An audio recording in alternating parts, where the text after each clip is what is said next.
Mas, se alguém, mesmo que sejamos nós ou um anjo do céu, anunciar a vocês um evangelho diferente daquele que temos anunciado, que seja amaldiçoado. Gálatas capítulo 1, versículo 8. Eu estava observando as notificações do canal, os comentários do canal, pois uma coisa que eu faço questão é tentar responder e reagir a todos os comentários que mandam aqui nos nossos vídeos. Até que eu me deparei com um comentário do nosso amigo Érico Soares.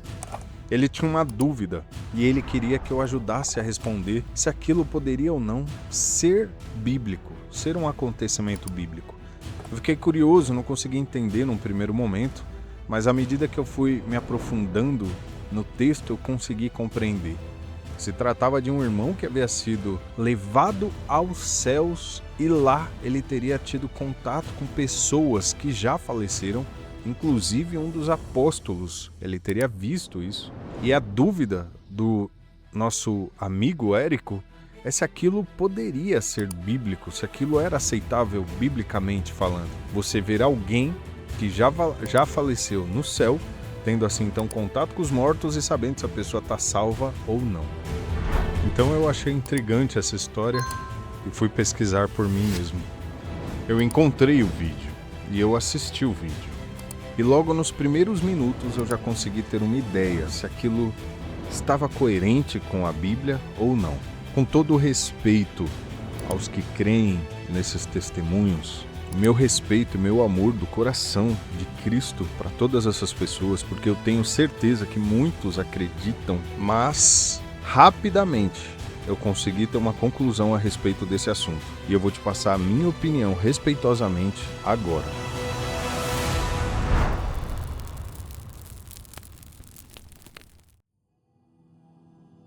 A primeira coisa que nós temos que observar, meus amigos, é se essas experiências extracorpóreas são bíblicas. Olha ele saindo ali, vocês viram, gente? Olha lá, ó. Tipo uma fumacinha, olha lá, ó. Viram, né? Querem que eu volte de novo? Peraí, eu vou voltar. Se estas experiências de ver anjos, sair do corpo, ir ao céu e coisa e tal. Orar, fui pro meu escritório. Eu me dobrei o joelho, fiquei orando, fiquei falando com Deus. Eu comecei a sentir uma presença maligna. Vilela. E quanto mais eu orava para aquele demônio ir embora, mais eu sentia a presença dele. Aí eu falei, eu lembro até hoje, eu falei, agora vai ao racha. Eu vou abrir o olho. Quando eu abri, ele estava aqui, ó. E aí? Era um demônio, eu lembro até hoje do olho dele, amarelado, uma pele toda encoraçada, cravejada de brilhantes. Era um principado. Naquele momento, cara, eu vi um anjo na minha frente. Nunca tinha visto nada parecido, tão maravilhoso como aquilo. E eu vi ele aqui, ó, como se estivesse bem próximo do meu rosto. E ele colocou uma coroa na minha cabeça. Se essas coisas são relatadas na Bíblia, são defendidas pelos nossos líderes iniciais, que foram os apóstolos, e até pelo nosso próprio Senhor Jesus.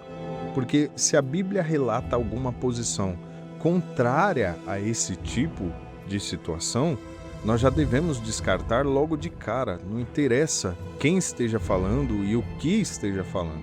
Não vai pela cabeça dos homens por aí. Vai pela palavra de Deus. Aleluia. Então, para a gente enxergar a situação de forma completa, isso é bíblico. Você ter visões de seres espirituais, como os anjos, por exemplo, sair do corpo, essas posições são bíblicas, são reais? Vamos nos pautar na palavra de Deus. A primeira passagem que nós vamos citar é 2 Coríntios capítulo 12. Nesse momento, o apóstolo Paulo diz que ele conhece um homem que há 14 anos foi arrebatado até o terceiro céu. E ele afirma não saber se isso foi no corpo ou fora do corpo. Ele diz que foi arrebatado ao paraíso e lá ouviu palavras indizíveis que nenhum homem tem permissão para repetir. Então aqui nós já vemos um relato de um dos maiores apóstolos do cristianismo, deixando bem claro que ele teve essa experiência, porém ele não sabe se foi no corpo ou fora do corpo. Não sabe se foi o espírito dele quem saiu ou se ele foi levado fisicamente até aquele lugar que era o paraíso. Porém, ele passou por essa experiência. Também no livro de Atos, no capítulo 12, nós temos a história do apóstolo Pedro. que foi aprisionado pelo rei Herodes, e então, na noite anterior ao dia em que o Herodes o apresentaria para matá-lo diante do povo, a Bíblia nos diz que ele estava preso quando sobreveio um anjo do Senhor e uma luz iluminou a prisão. O anjo tocou no lado de Pedro e o despertou. Mandou ele colocar o cinto, calçar as sandálias e se levantar para sair de lá. As correntes que prendiam as mãos do apóstolo naquele momento caíram no chão de forma sobrenatural. E ainda no versículo 11 está escrito que o apóstolo Pedro caiu em si. E aí, a partir do momento que ele já estava na rua e já tinha saído da prisão, que ele veio perceber que de fato aquilo havia acontecido fisicamente. Porque até aquele momento ele acreditava que estava tendo uma visão ou um sonho, e não que ele estava sendo solto de fato por um anjo de Deus que veio libertá-lo. E ainda temos inúmeros relatos bíblicos de homens e mulheres de Deus que viram anjos e tiveram experiências dessa forma, como Maria, quando recebeu o anjo Gabriel lhe dando a notícia que ela daria à luz a Jesus. Da mesma forma, o profeta Daniel, quando teve a visão do anjo que lhe contou o que aconteceria no fim dos tempos. Todos esses são relatos bíblicos de confiança por estarem registrados na palavra de Deus. Então, uma dúvida que poderia existir nós já eliminamos. De fato, experiências de visões, visão de anjos, visões do campo espiritual são plenamente aceitáveis biblicamente falando. Ok, Felipe, mas isso quer dizer que eu devo acreditar em toda e qualquer história e visão que alguém tiver e alguém me contar? E aí eu afirmo para você, meu amigo e minha amiga, com toda a convicção, não. Nós não devemos aceitar qualquer história e qualquer experiência. As nossas experiências espirituais e experiências dos outros têm que estar abaixo da palavra de Deus e pautadas na palavra de Deus. Pense comigo o seguinte, se amanhã alguém falar que teve uma visão e que nessa visão Deus falou que não era mais pecado matar, que agora você pode matar qualquer um que te irrita. Você consegue entender, por mais que a pessoa jure de joelhos e fale, eu vi o anjo do Senhor diante de mim falando isso. É como o apóstolo Paulo disse no versículo inicial desse vídeo, seja considerado maldito. Não existe autoridade de experiência e de visão espiritual acima da palavra de Deus. Deste modo, se a experiência estiver longe da palavra de Deus, se ela for contrária ao que a palavra de Deus nos ensina, de forma alguma ela tem que ser acatada pela igreja. A prudência que a igreja deve ter é a mesma prudência que a sinagoga de Bereia, onde o apóstolo Paulo, lá em Atos capítulo 17, no versículo 11, está escrito que ele foi levar o evangelho para aqueles judeus e eles receberam a palavra não pré-julgando que estava certo ou errado, mas examinando as escrituras todos os dias, juntamente com o apóstolo Paulo, eles se debruçavam sobre as escrituras para examinar e verificar se aquilo que estava sendo dito pelo apóstolo era verdade ou não. E aí a Bíblia nos diz que por conta dessa prudência, muitos deles creram, deixando claro que a mensagem que vem de Deus é de acordo com a sua palavra, sempre será de acordo com as escrituras.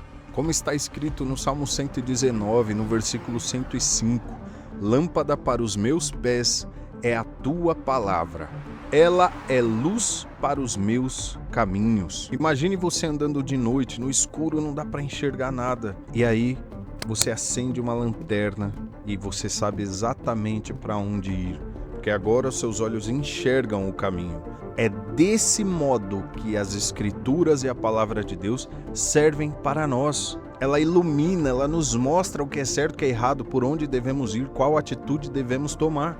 E quem segue os conselhos destas palavras prosperarão em tudo o que fizer, como está escrito no livro de Tiago, no capítulo 1, no versículo 25. Todo aquele que não é apenas ouvinte da mensagem, mas praticante, esse será bem-aventurado em tudo o que realizar. Deste modo, se alguma visão é contrária à palavra de Deus, nós devemos descartá-la e, conforme disse o apóstolo Paulo, devemos até considerá-la maldita.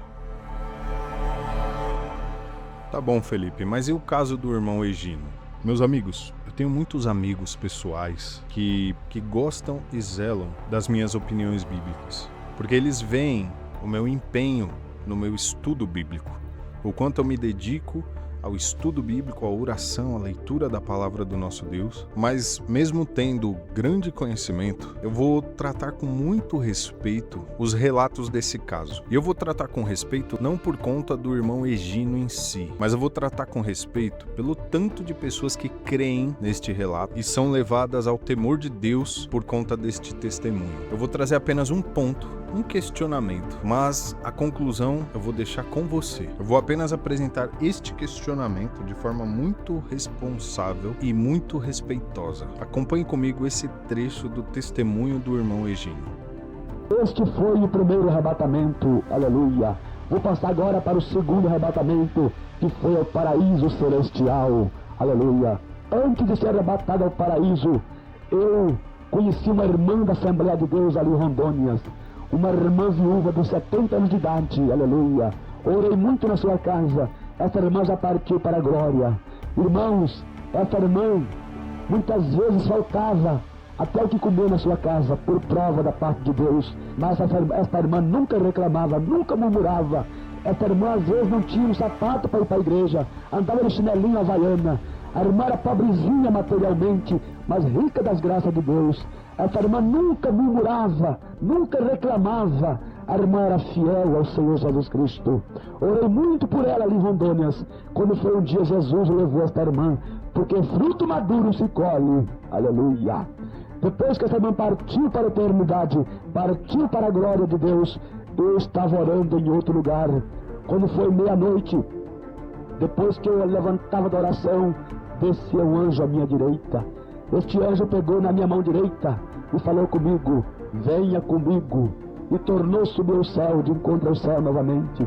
Desta vez o anjo me levou no terceiro céu, aonde fica exatamente o paraíso, aonde o apóstolo Paulo foi também arrebatado. Chegando ali no paraíso, irmãos amados, o anjo parou, olhou para mim, aleluia, e acenou com a mão direita falando: eis aí o paraíso celestial, aleluia. Logo em seguida, o anjo entrou junto comigo dentro do paraíso. Chegando ali dentro do paraíso para a glória de Jesus Cristo, eu via na minha frente, para minha surpresa, milhões e milhões e milhões e milhões de irmãos descansando no Senhor. E quando foi no meio dos milhões de irmãos, o anjo do Senhor parou e olhou para mim e me apresentou alguém que eu conheci em vida ali em Rondônia.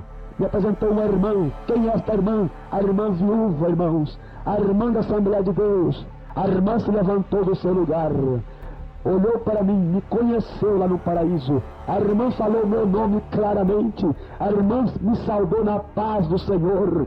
A irmã pegou a minha mão direita em espírito e me saudou dizendo: a paz do Senhor, meu irmão Gino. E eu respondi para a irmãzinha: a paz do Senhor, minha irmã. E perguntei para a irmã em espírito: a irmã está descansando? Ela respondeu: sim, meu irmão, agora sim que eu estou descansando. Porque no paraíso é lugar de descanso, lugar de repouso.